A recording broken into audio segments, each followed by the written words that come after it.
it's me, Goku! Hope you all had a fantastic day today. Today we're going to be talking about a couple of things. Who's eligible for the draft, potential people that were spotted backstage, as well as a few people who have been rumored to get called up in the first place, alongside maybe some dream matchups that we'd like to see, maybe some opinions here and there. We're also going to be doing a Twitch stream, like a sidecast watch party type of thing for the draft. We're going to be, you guys can see my live reaction and things like that on Twitch. Make sure you guys check that out. We're going to go ahead and get straight into it.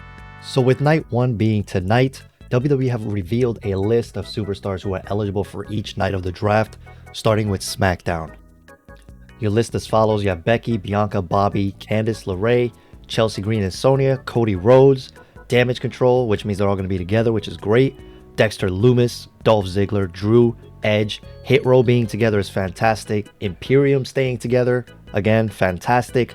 Lacey Evans, Matt Riddle, Maximum Male Model staying together, fantastic. Mustafa Ali, Natalia, Omos with MVP, beautiful. Shinsuke Nakamura. Now, the one that interests me the most is the Bloodline, where it says Roman and Solo Sikoa. So, this is probably one of those things where they're probably trying to get people engaged,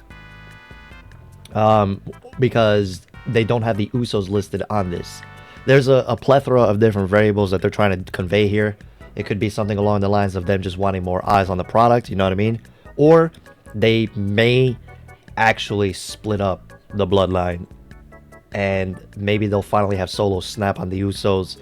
Or this is just part of the long-term storytelling where Roman may try to use his weight and get the Usos back with the remaining members of the Bloodline, you know, something along those lines. Let me know what you guys think about what this means. The Miz, the OC, AJ Styles, Luke Gallows, Carl Anderson, and Mitchin, which is fantastic. They stay together. The Viking Raiders are going to stay together. The Street Profits are going to stay together. And then, of course, the thing noted about the OC, before we go into the next topic, my guy, the phenomenal AJ Styles, is set to be backstage at tonight's SmackDown in Corpus Christi, Texas, per PW Insider. That is fantastic. I've been waiting for AJ Styles to return. I'm glad that he's finally healed up and ready to go. I really hope we see him tonight, and I would love to see AJ Styles and the rest of the OC go back to the house that AJ Styles built, SmackDown. PW Insider has also learned that Braun Breaker and Cora Jade are both scheduled to be backstage at tonight's SmackDown. Does that mean they're going to be drafted? No, but it's a higher likely chance. I mean, they're not going to be backstage for no reason. Usually whenever the wrestlers or the talent from NXT work main event, that's on Monday. So if they were backstage on like a Monday, I'd be more skeptical than being like, well, they're probably just working main event. But this is a higher likely chance that they may be drafted tonight. Cora Jade was initially not even on the list of recruits that they wanted to take from NXT, but she really impressed people with her match on main event this past Monday. So it's rumored that they may both get called up. Another thing to note here is that another separate news article, the Cody Rhodes versus Roman Reigns rematch is very much on the table for the main event of WrestleMania 40. So my question to you watching this, would you rather wait till SummerSlam or WrestleMania 40 to see Cody Rhodes and Roman Reigns face off again? So I would personally prefer it to be a little sooner rather than later. But at the same time, if they do stretch it out with compelling story, I mean, this Bloodline stuff has been going on for a while, and it's been fantastic. If they could do something along those lines with Cody Rhodes and Roman Reigns, then I'm all for it. You know what I mean? Like, I'm always down for long-term storytelling. Now, Dave Meltzer is also reporting that on the June 17th edition of the premiere episode of AEW Collision, Punk's return will not be the only surprise, as there will be others expected to be either another major name debut or return. We have the Bill Goldberg, Mercedes Moné, which, to be honest, I think they should maybe wait a little before they bring her in, but if they do, that'd be pretty cool too. This one seems a bit skeptical. She does have injuries with like her neck and things like that. I don't exactly know if her wrestling would be the best for her body, but AJ Lee is tied with Mercedes Moné as my favorite women's wrestler of all time. So if she was to return, I'm not gonna lie, I would sing like a canary. And then of course you have the Redeemer himself, Miro. I would love to see Miro return out of everyone, just because he's already with the company. And I feel like him being maybe on another show where it's not heavily focused on the Elite or the BCC, he may not be overshadowed as much, and it can actually showcase what he can do with the proper storyline in place. I mean, then again, anybody can shine regardless of the Elite or the BCC thing going on. But right now, that seems to be the main focus of Dynamite. So like I said, I think him potentially being on Collision would be a fantastic return. Here are the superstars who are going to be eligible for the night of Raw. We have Akira Tozawa, the Alpha Academy. They're staying together. Fantastic.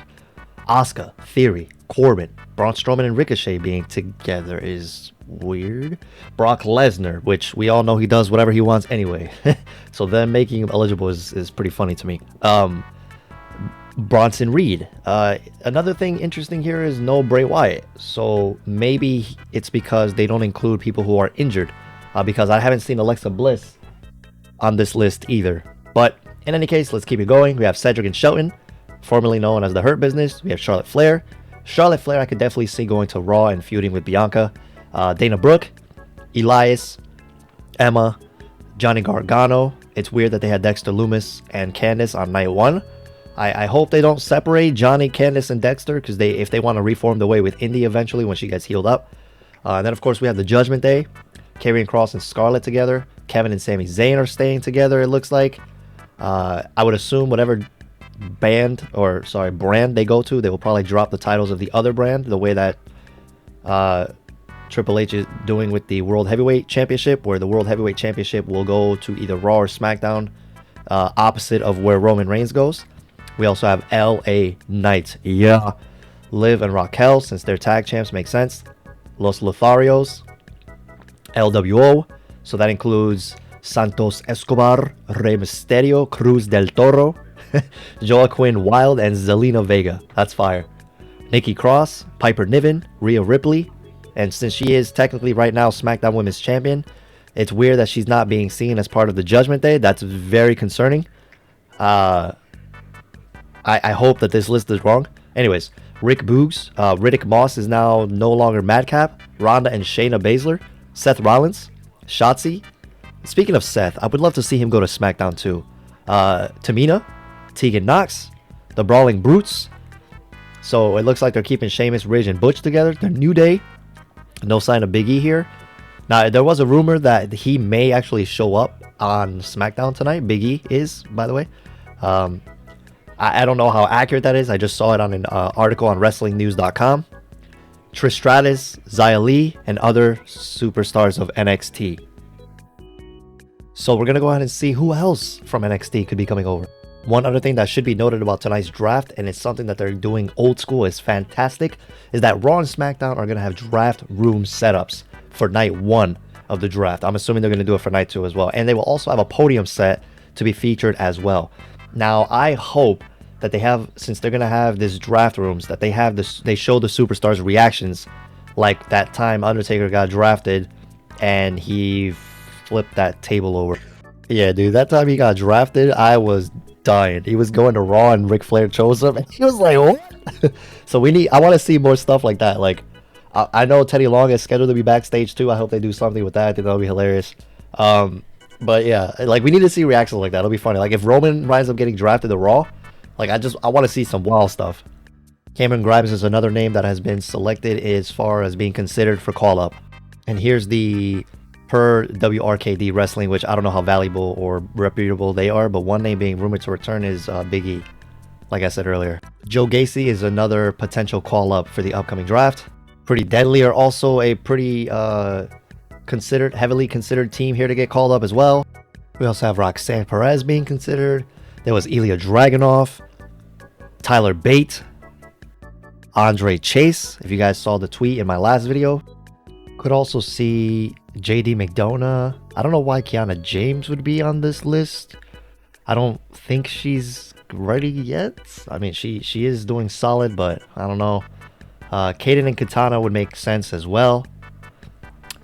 Let me know if there's anyone I'm missing. What else would you like to see? What are some matches you'd like to see? Thank you for watching and have a great day. Peace.